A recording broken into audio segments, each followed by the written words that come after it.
Certainly growing up as a young boy, there were actually very few stories about my grandfather. There were a couple of photographs on the wall, that type of thing. I knew he was a soldier, and I knew he was killed, and I knew he died young. That was about all I knew. I was probably 8 or 9 years old, rummaging through the house looking for stamps, and we had this old cedar chest that had been at our house for a long time. And within that cedar chest were hundreds of letters, and as a young boy I had no idea of what the consequence of those letters were. I just started ripping the stamps off them and put them in my stamp collection. And it wasn't until, I believe it was like a Christmas period of 1995, so I would have been 36 years old at that time, and people started talking about families, and somebody said, you know, aren't those letters still down in the cedar trunk? Nobody had looked at them. Nobody wanted to look at them. I could never read the letters because they were so emotional for me. I'd just break into tears every time I pick them up. Letters, I think, tell a story in a way that's unique, and that is when they're written, they capture the emotion of the time. When he was in pain, he wrote about his pain. When he was in his sorrow, he wrote about his sorrow. That's an emotion that just relives because it's in his handwriting. All we wanted was him to come back, and he didn't come back because he was fighting a war. But I knew on looking at the first one, the story of my grandfather and how he wrote, that there was a tremendous narrative in there.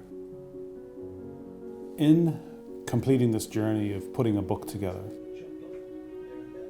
it's a question of taking a box of letters, transcribing them, feeling and experiencing the journey of my grandfather. And when I look back on it, I realize how honored I was.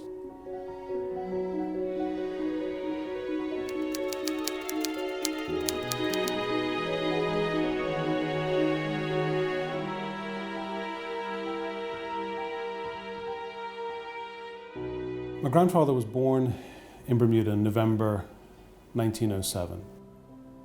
Toby, being one of the younger ones, actually his first taste of war was knowing as a very young boy of only about 8 or 9 years old, seeing his older brothers go off to World War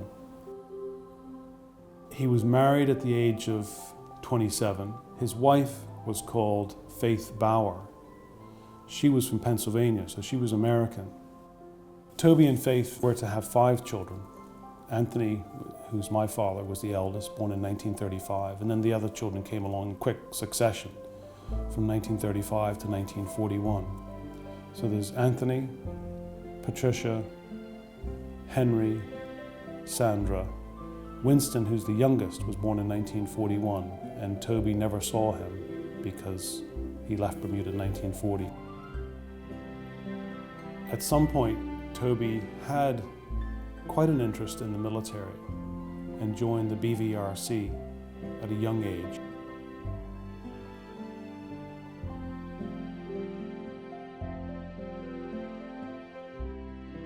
The Lincolnshire Regiment was a British regiment that had been stationed here in Bermuda when, in 1914, the First World War broke out.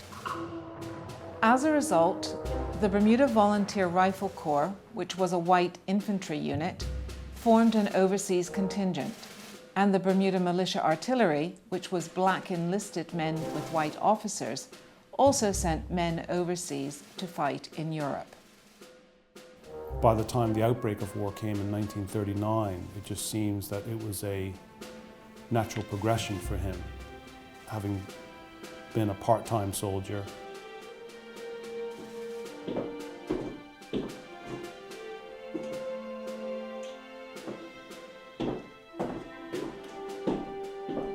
I speak to you for the first time as Prime Minister in a solemn hour for the life of our country, of our empire, of our allies, and above all, of the cause of freedom. Well, the Second World War was in fact 2 conflicts. In Europe, Britain, France, and their allies, and then later the United States, were fighting against Germany and Italy, known as the Axis powers. In Asia, the Western powers were attempting to limit the aggression of Japan, which was attempting to carve out an empire in its sphere of influence. Britain was a guarantor of Polish nationality as one of the treaty signers of the Treaty of Versailles. When the Germans invaded Poland, it felt it could no longer ignore German aggression. They set Germany an ultimatum to withdraw, and when Germany didn't, they declared war on September 3rd, 1939.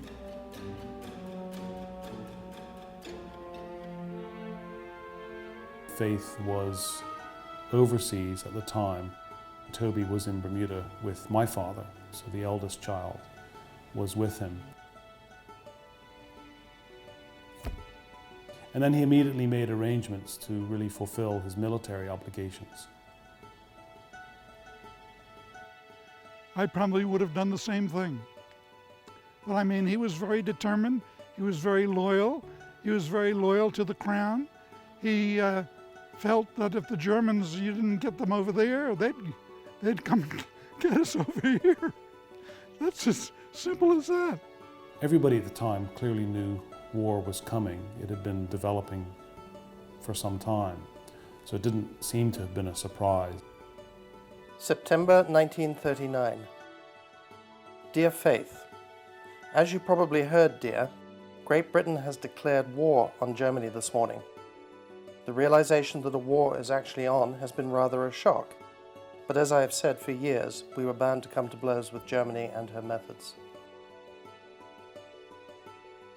The man I came to know in the letters was somebody who was tremendously proud, tremendously family-oriented. He clearly loved his wife, clearly loved his children, but was a man at the time who understood the threat of what Nazism was going to do in Europe and around the world. And that became his singular driving force for him. I probably met him during our drills with the BVIC. Toby was a good man, soldier, let's put it that way. You'd follow Toby anywhere. Toby eventually volunteered in 1940 to be part of the contingent that went overseas. I remember him standing on the front lawn up here with my aunts and my uncles and my brothers and sisters and my mother, standing right out on the lawn the day before he went away. Before he went away, I sailed overseas.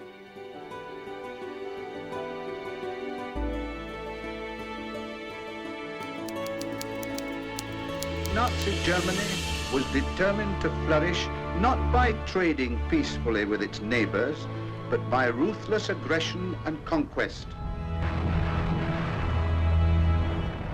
Without warning, it overran Holland and Belgium.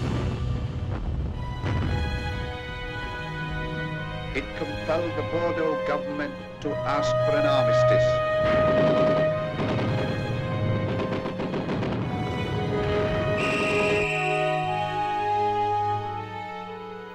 France is invaded and the British Expeditionary Force is evacuated from Dunkirk, and France falls, and that's on June 25th, 1940. After French surrender, the Germans conquered the Channel Islands, which were British territory, and started bombing British shipping in the English Channel. And then it set its sights on Britain itself. The Battle of the Atlantic was Allied shipping versus German war ships and submarines. The German Navy attempted to cut off the supply lines to Britain. The Battle of the Atlantic resulted in over 300 ships being sunk in the course of the 6-year war. So huge losses. And as that was the only way in which Britain could be supplied in any meaningful way, it's extremely important.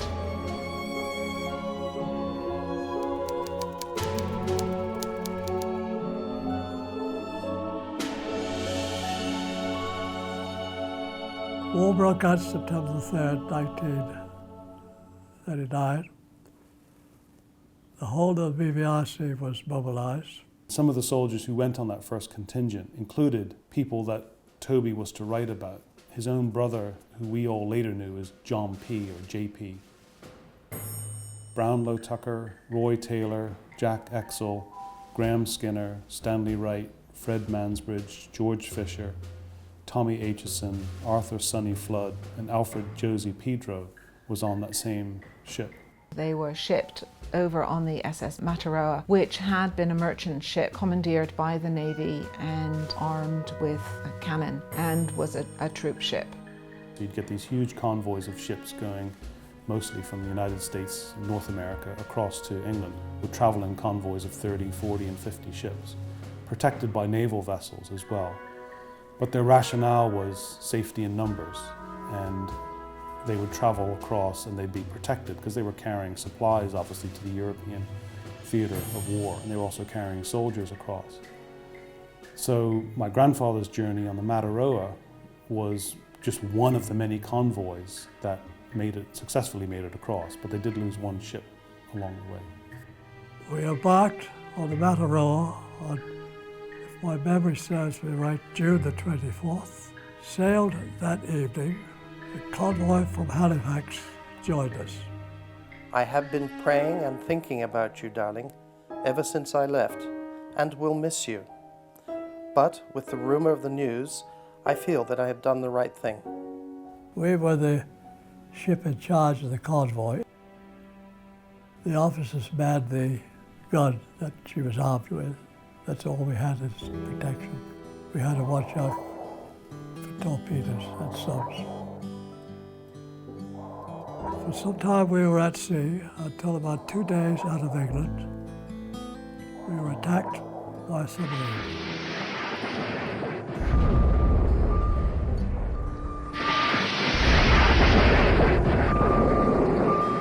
Next to us in the convoy was an old tramp steamer loaded with lumber. She was sunk by the submarines. Her name was the Humber Arms. I came off a late gun crew watch and got into bed around 12:30 a.m. and was so sound asleep when I felt myself almost lifted out of my bunk. I couldn't for the life of me think for a minute or two. Then I realized that a submarine was at work. He sank the ship right next to us. Tommy and I put our life jackets on and didn't worry with anything else, of course. No problem, because if you hit, you sink. You'll go down with all this equipment on. So up on deck we went to our boat station. And all we could do was just watch. Then the fun started. We all, that is, all the ships, 41 of them, went like hell in every direction, while destroyers charged back and forth, dropping depth charges like mad. They got 3 of them. It was pretty exciting, and I loved the fun. Off they went. And then they came back and joined us after the attack was over. It had one good effect on me, though, and that is that you must not try and cross the ocean with the children while there are still submarines around, as it is far too dangerous, and I would never be able to forgive myself if anything happened. As far as I know, the crew of the ship sunk was saved, but it was very tragic to see a fine ship going down. The German skipper who sunk that boat, the Humber Arm, was the most successful German skipper in the entire World War II campaign. So I don't think any of the Bermudians ever realized that they came just one torpedo away, one ship away from a watery grave. We went full steam ahead joined the convoy again, and we had an escort of 2 destroyers as we reached Avonmouth, which is up the Severn River. I hope you got my cable, which I sent as soon as I landed. I was worried on landing as the German radio had announced that our ship, the SS Mataroa, had been sunk. I was afraid that you might have heard of the broadcast. However, all is well, and I love you and miss you. Don't worry about England, for although there are probably hard blows to fall on her, she will take them and return harder ones. When Toby described what happened to him on the journey across, I got the impression that for him it was the first realization of the war. When you read the letter that describes the U-boat attack, there's an almost boyish exuberance that we're here, we're finally at war. And I say boyish because it does come across as a little bit naive when you know what it was to come after that. From there, we went to some barracks there and were sworn in the Lincolnshire Regiment and sworn to serve the King. Toby was able to get a cable off to Bermuda. And if we turn the clock back to how people were able to communicate in the 1940s, there were very few options available. The telephone system sounds like it was almost unreliable because it's rarely even referenced in 4 years of letters. In the early stages of the war, Faith and Toby decided that the best place for the children to live would be to go back to the States, where it was perceived that where Faith's family was from, there would be more of a family structure to support her raising the 4 children, and she's pregnant with the 5th. They did go back to the United States, and I've only got the correspondence going one way. I've only got Toby's letters, but it's apparent reading Toby's letters as he addresses Faith's concerns that there was a tremendous amount of stress upon Faith.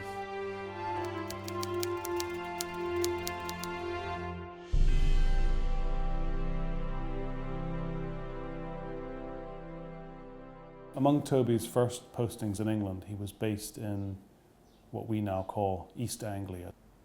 And he seems to have spent quite a bit of time with his own brother, Jompy, as soldiers together.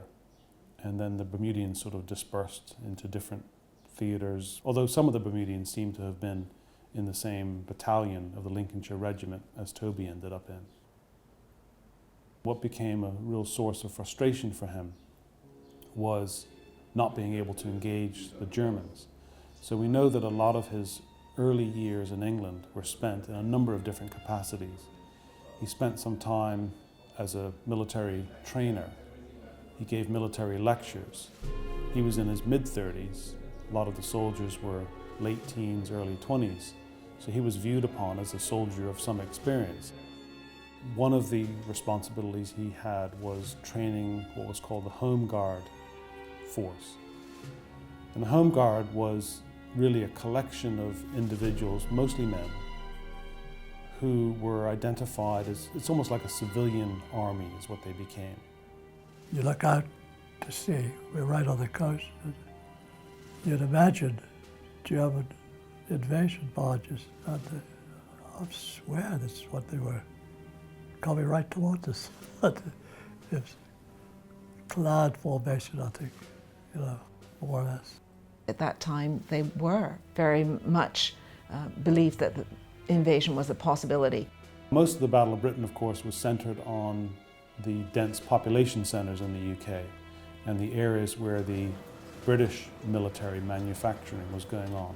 So London was clearly a target, and the Midlands and Coventry in particular were also targets.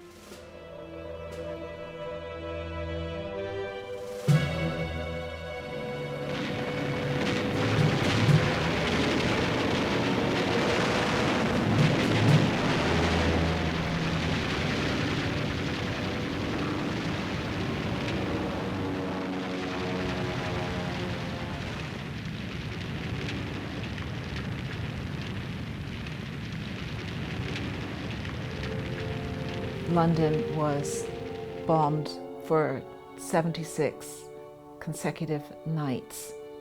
Over 1 million homes were destroyed and 20,000 civilians killed in London alone. Toby also writes in his letters about the necessity for blackout. They would visually identify targets at night by the density of the lighting. And of course, one of the techniques to change the target was literally just to turn the lights off or to put black screens or curtains over windows. The whole of London was blacked out. Cars had hoods over their beams, their lights, so that nothing could be seen from the road up to there. And Toby would describe that. I'm sure he wrote some of his letters by candlelight. One of the strangest things is the darkness at night, with not a light showing anywhere, and dark curtains over all windows and doors. But luckily the nights are not long now, and besides, I don't have time to go anywhere except for a walk occasionally. So life becomes shorter, darker, and less luxurious, and probably far more anxious. Some of Toby's early letters in the summer of 1940, at that time, the Battle of Britain was at its peak. So he gives an almost daily blow-by-blow account, all based on news and military reports, of all of the losses of the planes. As you probably heard on the radio, some parachutes have been found, although no Germans. At any rate, we are all ready for them, and we will give them hell if they try an invasion. Cheers again. Today we got 88 more planes and we lost only 19. London in particular was an area that Toby frequented during the war. He had a sister who lived in West London and would see firsthand a lot of the damage. Sorry dear, I haven't been able to mail this before, but as you have probably heard on the radio, England is being pretty heavily bombed nowadays. It keeps us busy and on our toes.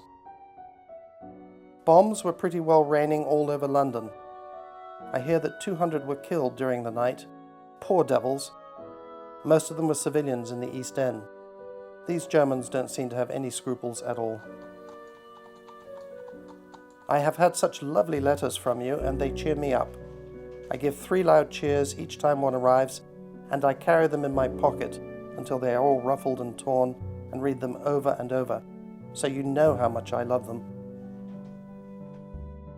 What effect has the alliance between Germany, Italy and Japan had on the USA?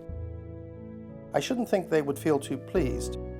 You get the US to send us more and more planes and supplies and be ready to lend us a hand if we need it. And if we don't beat these Germans, then my name isn't Smith.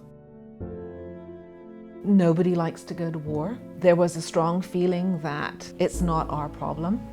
They also had reduced supplies as a result of the Depression. There was a strong feeling of support and sympathy for the Germans among some of the United States civilians. October 6th, 1940. I just love the pictures you sent me, all of them. You look so happy and so well, and my goodness, how the children are growing, especially Anthony and Sandra. All I can tell you about our move is that it will be another part of England. Where, I don't know. Toby was to get recognized for his capabilities as a soldier. He was to receive a promotion to captain in about 1940. By the time he was killed in 1944, he was a major, and for today, a major would be the rank immediately below the colonel rank. October 10th, 1940. I am thrilled at my promotion, and my shoulder straps look so important now. I wish you were here to kiss the new star and hope for more promotion, but you can send me hopes by letter. I will see them and tuck them away in my heart. The news is just coming on. I think that the sooner the US comes into the war, the better, as these Germans, Japanese and Italians have too much say in the running of the world, and they will drive us all off the earth unless we get together and give them hell. I am at my new post now, and we are trying to settle down under full war conditions. I can't tell you where I am. Now that Italy has attacked Greece, the war has spread to another sphere, and if we can establish air and naval bases in Greece, we can bomb the hell out of the Italians. They deserve more than what we give them, for they are a dirty and treacherous crowd, and almost as bad and immoral as the Germans.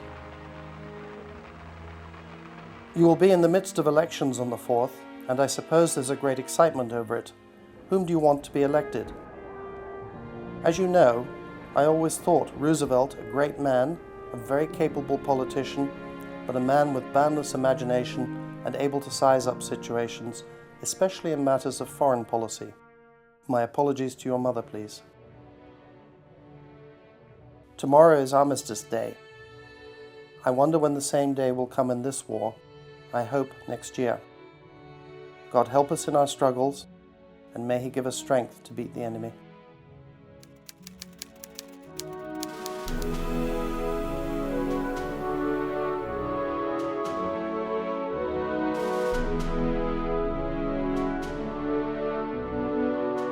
Toby's first full year in England in 1941 during the war brought home some of the sobering realities that started to dominate his life and faiths. What was a real constant for him was the training for war, the threats of the air raids, the devastation of London. And he was constantly having to justify his decision to faith. And that's a thread that's quite constant during the letters. Toby's reality, driven by the need to be a soldier, the need to fight the Germans, the need to do his part, faced on the other side of the Atlantic with mortgage payments, inconsistent income, raising a young family. The 5th child, Winston, was born during 1941 as well. Memories of my mother, well, it was very difficult for her. We didn't always have meals. We didn't always have clothes for school. But the family were very kind to us, the immediate family. Part of what was going on is like, how can a 35, 36-year-old man leave his kids, leave his wife, and go off and do this? I just think there was a lack of understanding. Now that seems to have been in the early part of the war. The Americans weren't drawn into the war until Pearl Harbor in 1941. January 16th, 1941. I expect that you will see more signs of military activity in America now, since they began calling people up, and it should do the country good. A nation is less materialistic when it has a common danger to face, and personal affairs take a second place over national ones. People here are simply wonderful. Tell anyone you wish that. They get blasted around and their homes and shops destroyed, their families injured and killed. But they keep cheerful and are waiting for the day to come, and it will, when we will march these Germans from the North Sea to the Russian border. The cable from your mother arrived today.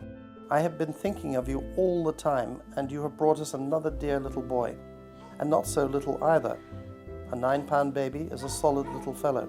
God please guard over you, keep you well, and let you quickly get well and strong again. Your picture follows me around, and it is the first thing to be unpacked, and then up it goes, onto some place where I can look at it. Sometimes it stands on a fireplace mantel, as it is at the moment. Sometimes a table, or a shelf, or on a windowsill or a box. It depends, of course, on what is available, as I have been billeted in strange places. But while the picture is standing there, you are in my thoughts, and I am close to you. Isn't it grand that the Lend-Lease bill has gone through, and America will be sending more and more supplies, planes, food, ships, destroyers to us? If Greece and Turkey stay with us, and Yugoslavia is not drawn into the Nazi ring, then we will be able to get at these German monsters. The Lend-Lease agreement, which was signed in March 1941, was between the United States and Great Britain. Britain received 50 US warships in return for land in British territories that the United States could use to create US bases to protect the convoys in the North Atlantic. Thank you for thinking of me and having our wee baby christened on my birthday. When I read your cable, I nearly cried. In fact, I think I did cry. But in my heart, I was so pleased that you were thinking of me, and I hope praying for me.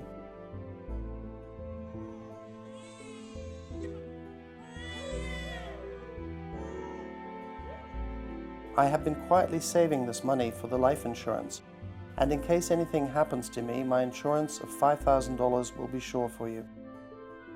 Don't think that I feel that I am going to get killed or anything like that, but you should know what I've done with my spare money I have been able to keep. Women like you are the reason we will win the war. We are not going to have to live separated forever. It may seem a long time, but years later it will seem just like a page in a book.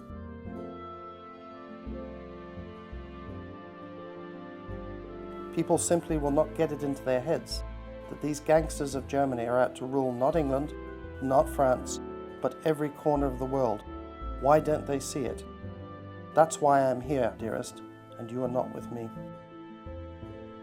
The Japanese launched an attack on Thailand and Malaya, and they launched a preemptive attack on the US Pacific Fleet in Pearl Harbor, Hawaii, to prevent the US forces from interfering with Japanese military action before the Japanese could establish their positions in Southeast Asia. On Sunday, December 7th, 1941, a state of war has existed between the United States and the Japanese Empire.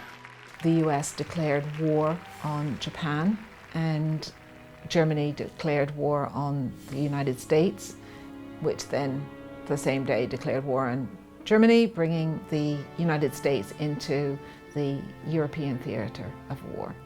You cannot defeat two great nations at one blow, although it may stagger us both for a while, but have no fear of the ultimate result. Britain couldn't have won the war, really, without the support of the United States, particularly in the Pacific, because it had a Pacific supply line. For Britain, the logistics of supplying, even with the Empire, even with India, and the other territories it had in the Southeast Asia, it couldn't have sustained a war there forever.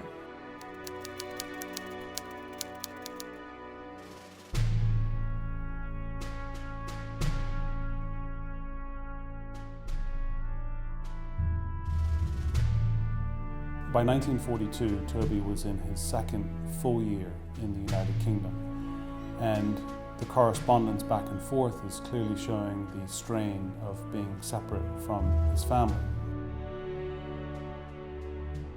I kept asking her about it when he was coming home. When is he coming home? I just found it unbearable. At the same time he's geographically separate, he's trying to do the things that he felt as the father of the family he needed to do, and dealing with the mortgage issues and finance issues. And there's constant reference to all of that in the letters, as well as encouraging his wife to do the best she could in raising and schooling the children. At the same time, the letters were interesting because Toby also provided, as he always did, a commentary on the war. So as 1942 emerged, he started to talk about the war in the global context. You ask whether Dickie Dickinson persuaded me to come over here. No, he didn't. I decided myself, because of my feelings for England, and because of my hate for the Germans, and all their atrocious standards. And I realized, as people are beginning to realize everywhere, that this was to be a total war for the total world, with and no person out of it. After all, it can be reduced to a simple difference, right against wrong, good and evil, and I simply had to come, darling. I am being perfectly frank with you, and your question about whether I may be sent abroad, I cannot answer that as I do not know. We have a big job here, and I hope that we won't have an invasion. as it will be a most terrific battle. But what Hitler plans to do, I cannot even make a guess. The insight we get from what he wrote, for me, indicates somebody who clearly understood what the threat was. Toby, being a little bit older, being in his 30s, was older than most soldiers. And he was married and he had a family. So I think he had a slightly different context of things. He knew his role was incredibly small, who understands the critical position the world was in at the time and was prepared to do his bit to stop that German conquest. The news is very confusing and the outlook is very dark, but I am an irrepressible optimist, I know, so probably things will be even worse. Did you hear Mr. Churchill on the radio last night? He made a most inspiring report on the war, and as he called it, a cautious look into the future. I was simply amazed at the figures of the German losses in the Russian campaign. He said that the numbers were greater than all the casualties in the last war, which were in the neighborhood of 4 million.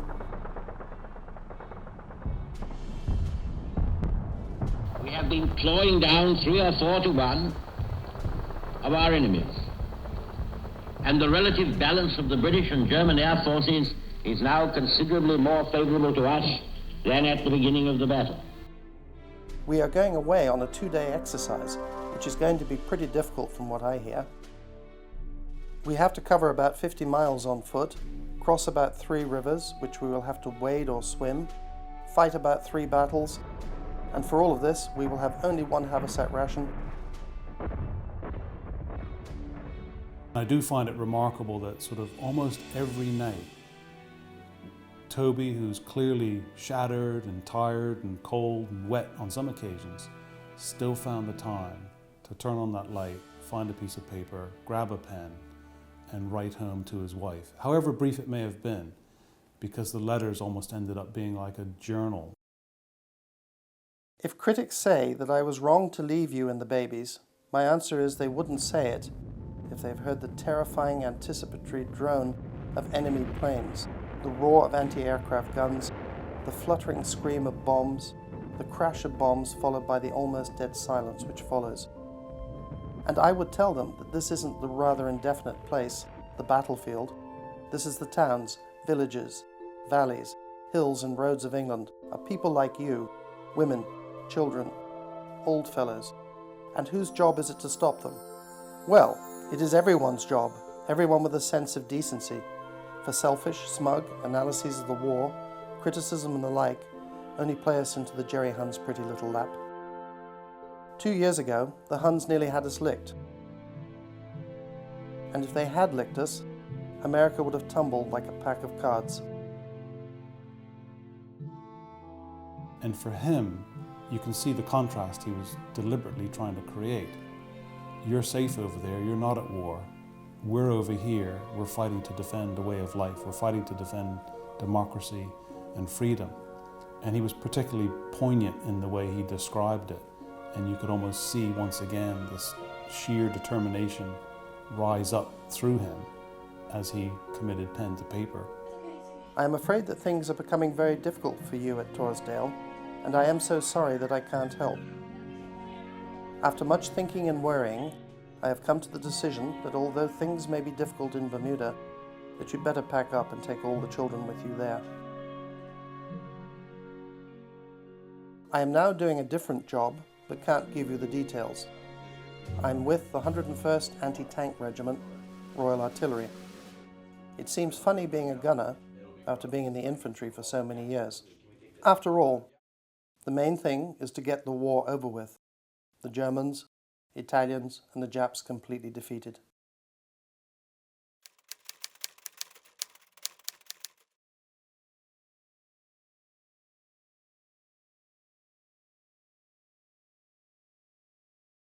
The relationship changed as the war went on. Now by that I mean Toby's passion didn't change. He clearly loved his wife, he clearly loved his children. He was just driven by this singular desire to engage the Nazis, to do what he perceived as, his incredibly small part to contribute to the war effort. is that the letters do generally become shorter.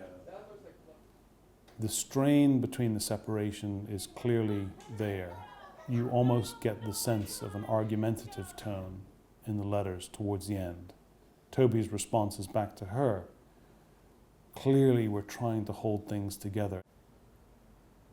I got so emotional about reading them. I got so emotional. I just remember him almost every day of his life, and every day of my life, and every day of my brothers and sisters' life. All we wanted was him to come back, and he didn't come back because he was fighting a war. In Europe, the Battle of Stalingrad comes to an end with the Germans retreating, having suffered a massive loss of men and equipment.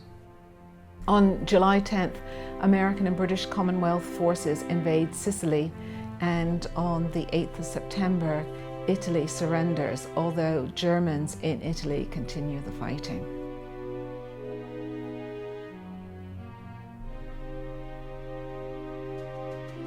For most of 1943, Toby actually spent it in the 101st Anti-Tank Regiment, learning about the artillery equipment, which was then on the secret list.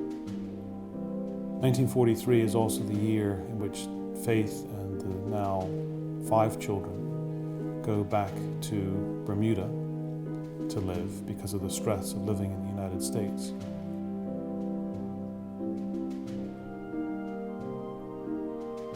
Toby also does some acting colonel rank during the year, which is significant because a colonel, of course, can command an entire regiment. Toby was then reposted back to Aldershot, which was a military training center.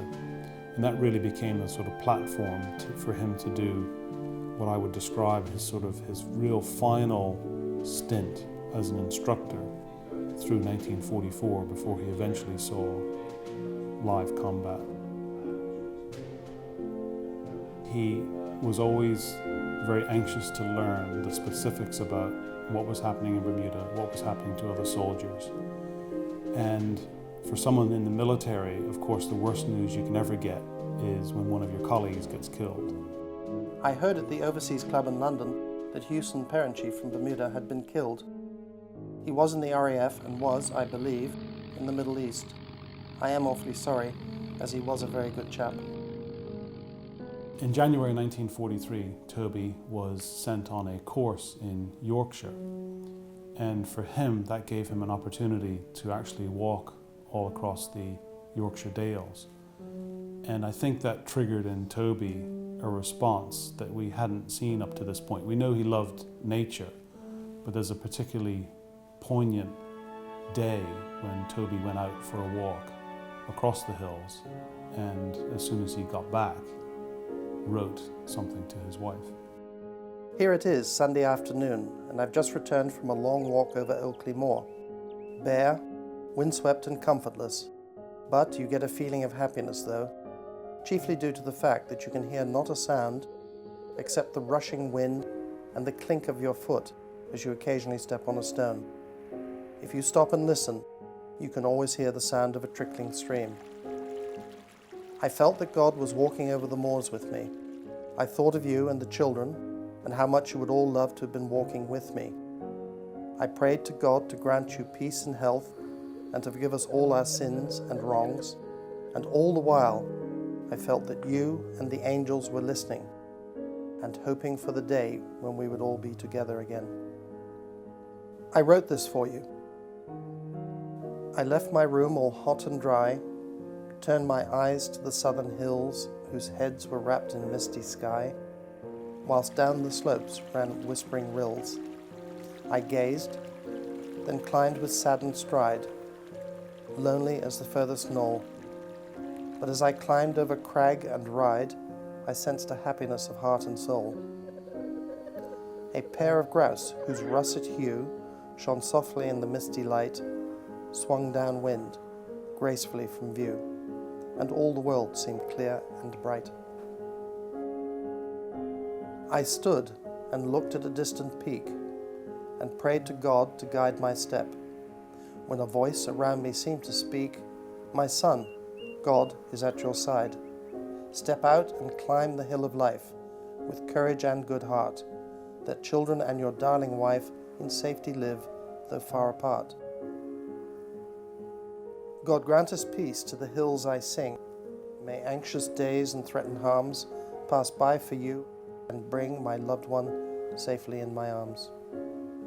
To you, your own Toby." He'd write about the things in nature that he'd seen. He'd write about the walks he took. He would also write about the dreams that he had, really to keep faith inspired. Trying to instill in faith, hang on, I'll be home.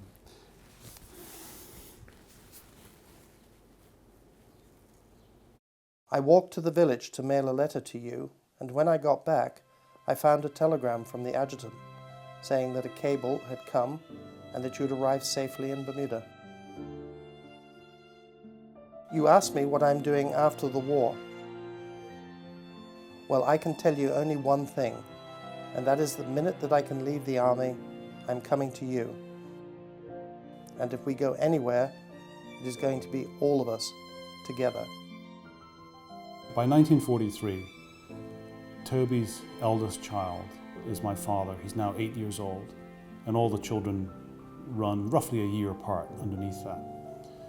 So here's a soldier, been away from his family now for well into the third full year, away from his children, and the war is slowly starting to turn towards the Allies' favor.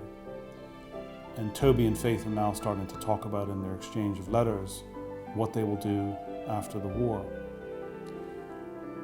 But there is also a distinct sense in that planning for what happens after the war that Toby's mission is actually not done yet, because he hasn't seen active combat yet. I have just heard that I'm being reposted back to the Lincolnshire Regiment as an instructor at an OCTU. That became a bit tedious for him.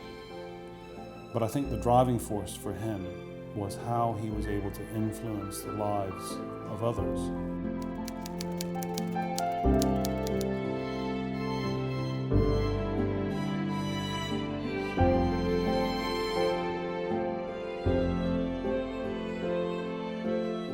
One of the things that really hit home during the early part of 1944 was the realization that there were quite severe financial problems. An insufficient army salary was having to support a mortgage in Bermuda.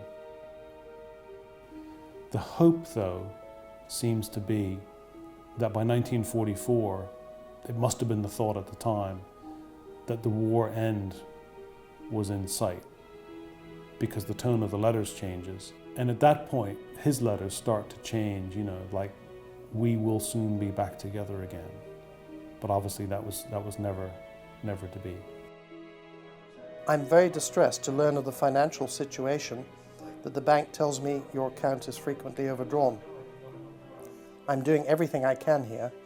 I'm now earning an extra 5 shillings a day as an instructor. As June 1944 arrives, we know that the Allies are now planning what later became known as the D-Day invasion of Europe.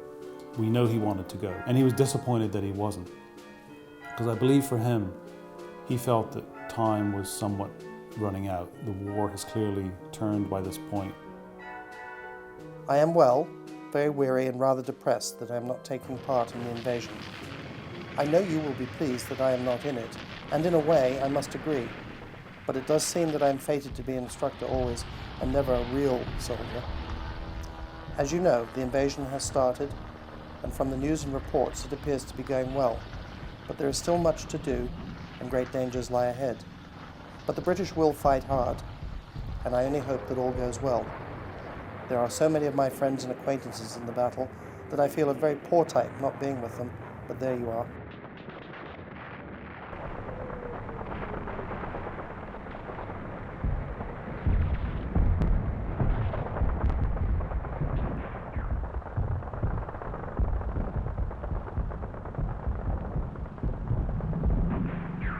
On June 6, D-Day, Allied forces land on the beaches of Normandy and fight their way east toward Paris.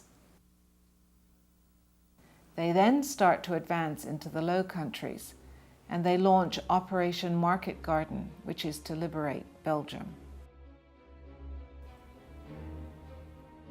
The news of the battles in France is very good so far, and hope it continues.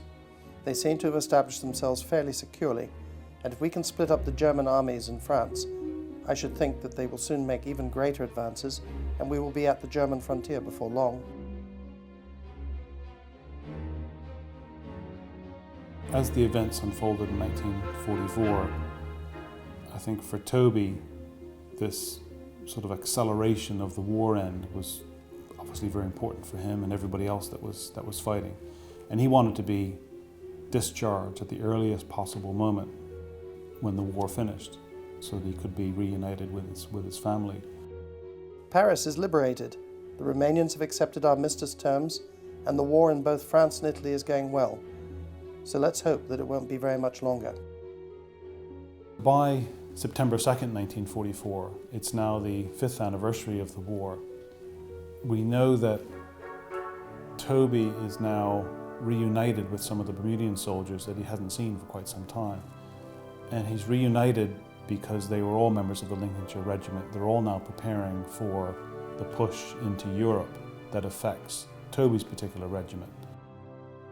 Tomorrow is the 5th anniversary of the outbreak of war, and I am going to a church parade they are holding in the camp.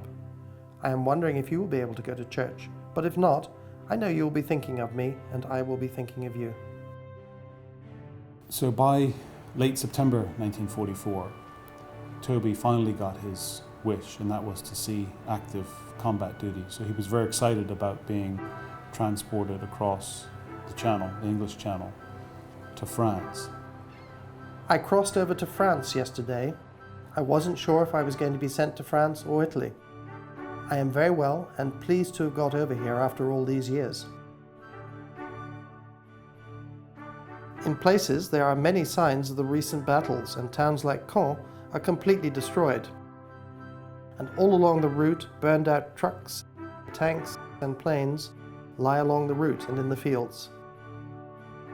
I came up in a truck as far as Caen and the rest of the journey by train.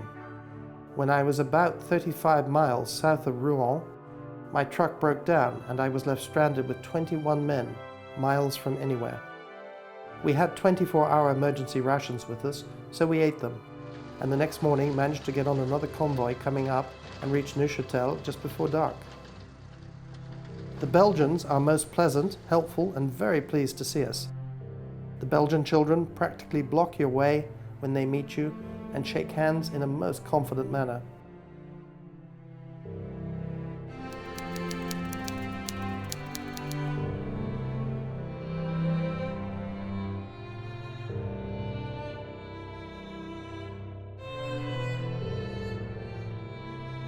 The Battle of Overloon between the 11th and 14th of October 1944 was really a part of the final Allied push that led to the rapid escalation of the end of the war, which was to come in pretty short order.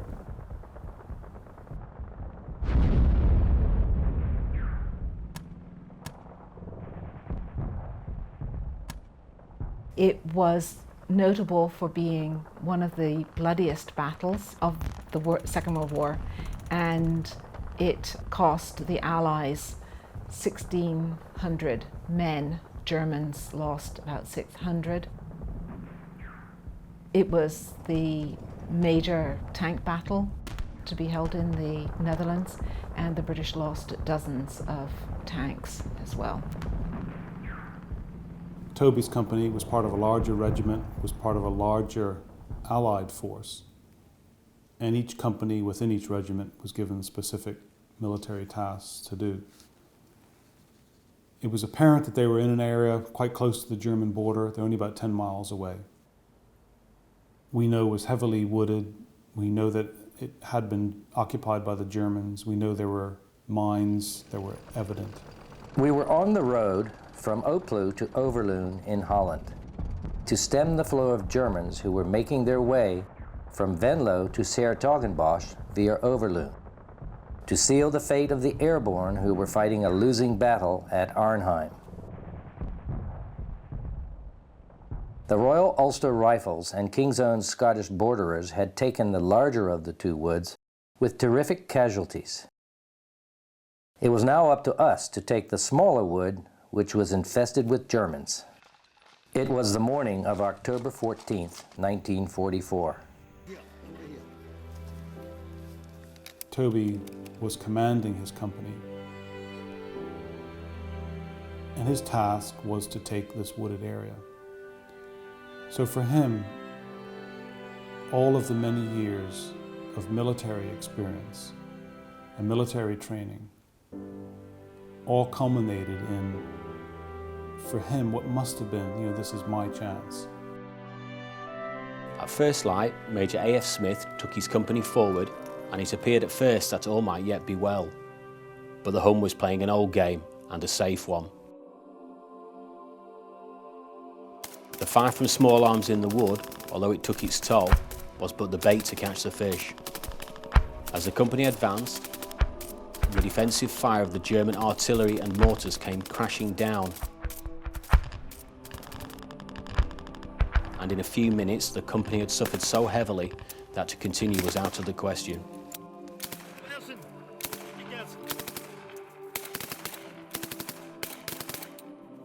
Whether there was a failure in the reconnaissance or a failure in the overall military intelligence, something happened that didn't go right, and that is that the Germans were still there, and they were still very heavily armed. The enemy were shoving in 88s and mortars, and I got some shrapnel. As I fell, I caught a glimpse of Major Toby Smith.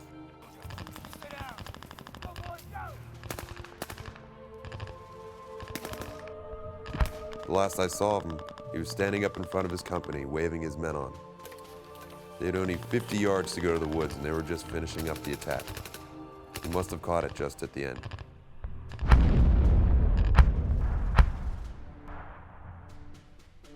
Sergeant Robert Nutley. As his soldiers advanced, he called for smoke to disguise their advance so that even while they were under fire, they could escape being killed. And that, we believe, is the last act. And the most accurate account seems to be that under very heavy German artillery fire, that a shell landed, we think, fairly close to him. And basically the concussion as the shell hits is what kills you.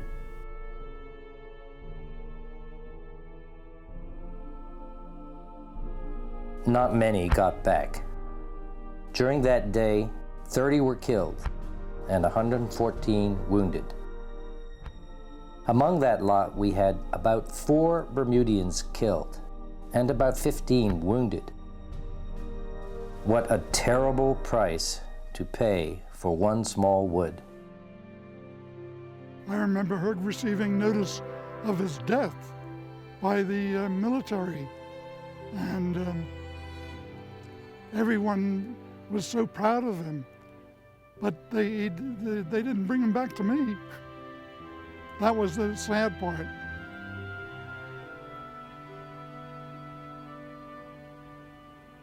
Killed alongside Toby were Warren Harris, John Da Silva, Willard Patterson, and Richard White. And Toby made up the 5th Bermudian, killed all in a single day, pretty much a single event at Overloon. We had little opportunity to get to know Major A.F. Smith, but we know that he had come all the way from Bermuda to serve the common cause, and in spite of his years and the responsibilities of a large family, had forced his way to the fighting front. What could be more admirable in any man? Jack Harrod. It was devastating. I must have cried for days. I I just couldn't understand it. But he was not coming back anymore. I can't talk about this. We know about all the letters that the very last one that he wrote was October 10th, 1944. And of course, this was 4 days before his death. Now, he wouldn't have known it was his last letter. And one of the ironies of war is that the letter arrived back in Bermuda several weeks after he wrote it. So that Toby would have been killed on the 14th. Faith would have been notified shortly after that. And then out of the blue, the October 10th letter would have arrived several weeks after it was written. So in a way, these words come back to Faith after her husband's death. My darling sweetheart, I'm afraid that I haven't written for a couple of days. I am very well, and I am so glad to be back with our battalion again. I gave the company a talk on the present war situation and the probable German plan. Not that I know a great deal about it, but they seemed interested. The rain is still terrific, and transport passing here simply disappears in great clouds of spray. I'm very well, darling, just a bit anxious to get mail, so hope there is a big lot of it arriving for me soon. All my love to you, sweetheart. God bless and keep you and the children. Oceans of kisses to you all. Your ever devoted Toby. Everyone was around. My mother, they felt sorry for her, but the children were great sufferers.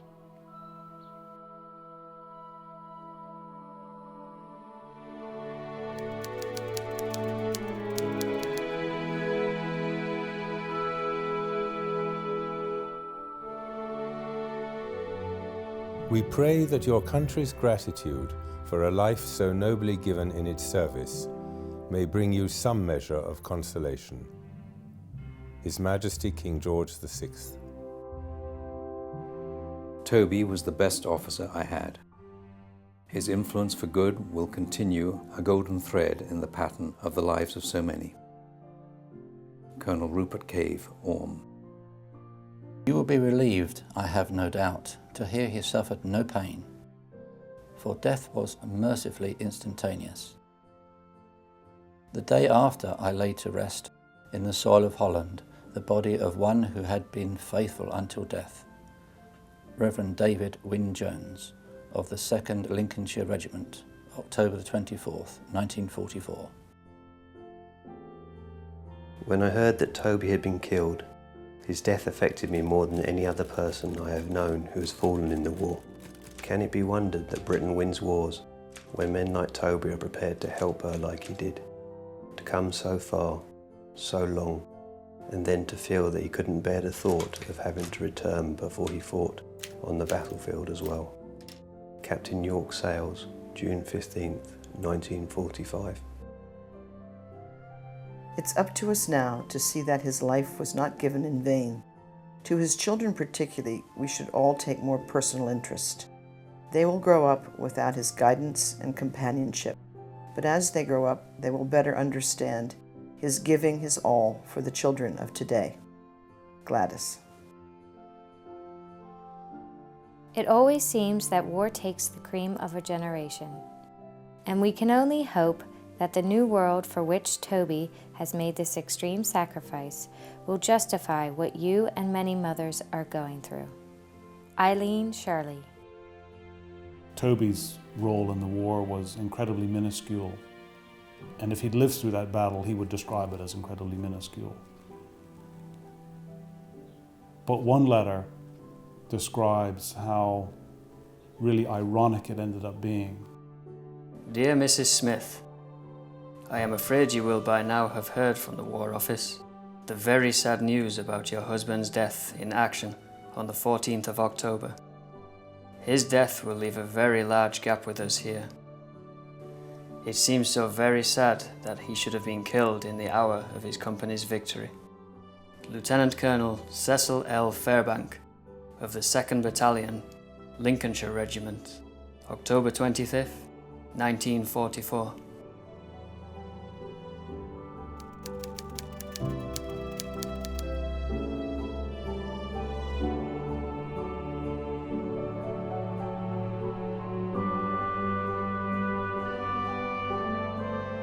In January and February of 1945, the Allies fight their way through North Germany, meeting fierce resistance as they go. May 8th, known as VE Day, the Germans surrender and victory is declared in the European theatre of war.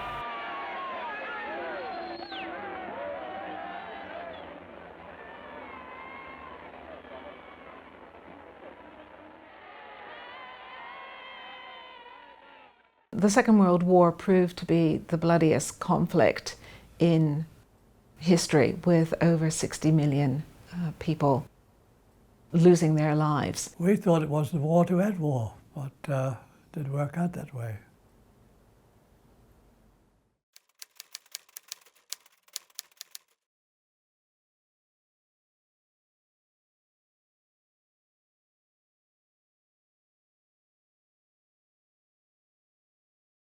The two world wars of the last century really stand out for anybody that's living today.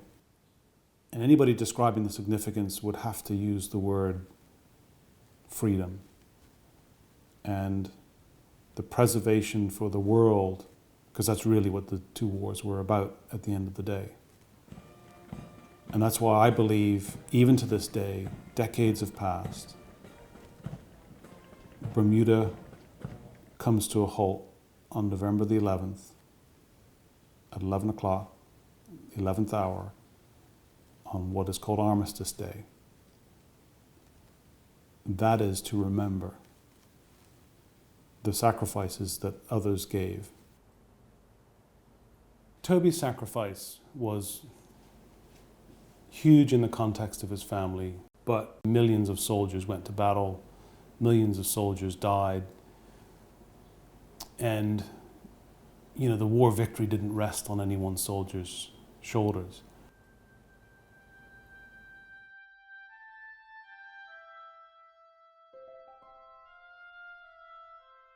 My father meant a lot to me, to my family, and also to all of his friends. Although it was war. I mean, wars are cruel. Wars are, they don't return lives.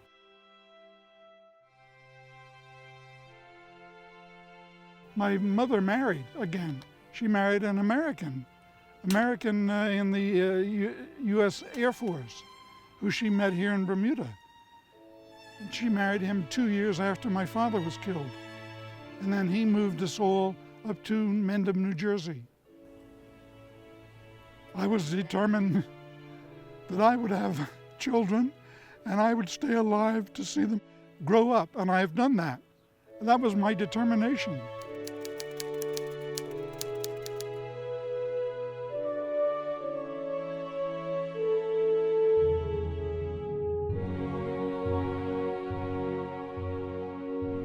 Toby's buried in a military cemetery in Holland, and as a family we visited there in 1971 for the first time. Yes, I've been there. He's buried in Holland, in Overloon Cemetery in Holland, and the Dutch take good care of him. The reason it stands out some 40 years later is because I even realized then as a young boy the significance of that visit.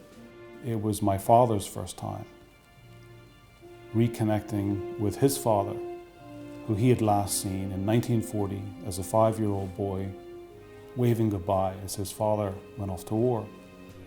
We can go on our journey if we know more about what happened before. Leaders, when men are leaders, people tend to look up to them, they tend to admire them. I think Toby was a leader. The book about my grandfather is, if read carefully, it's far more than just his story.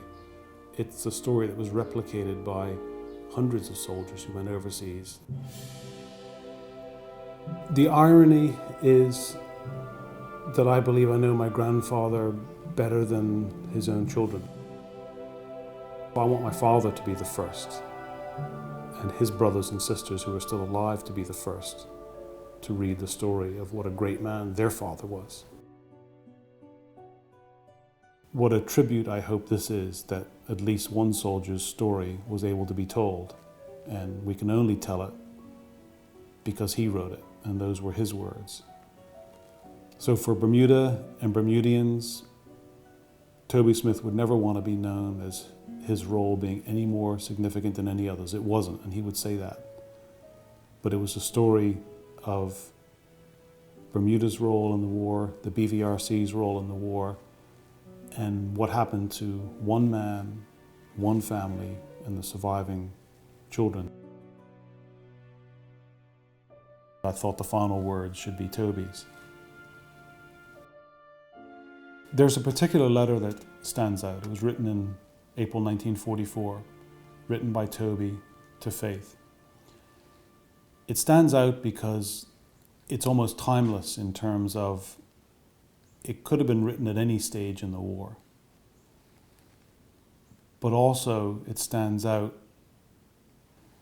if somebody had a chance to say their final words. And we're not given that chance very often, but if somebody was given that chance, and if a soldier was given that chance, what would you say? And the letter goes as follows. Do you remember how I first saw you? And searched until I found you?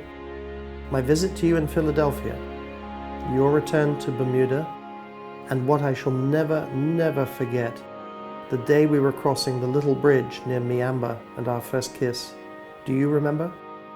I was so excited that I didn't know what to do. Then our getting engaged, your return to America, and my seeing you again there, your return to Bermuda, then our wedding, then our happy times, our worries, then the wonders of our babies, the joys and problems, tears and happiness. And all the time we loved one another and we managed to get along somehow. How? I am not sure, but I feel certain that a great many of our problems were due to the fact that we steadfastly loved and believed in one another. Then my feeling that I should go to join up in England. I often think that it was wrong, very wrong. And then I am certain that I would have hated myself for not doing something to help dear old England. And in the final analysis, I am certain that little though it has been, I have done best by coming here, and I can say with some pride, I have served my king and country.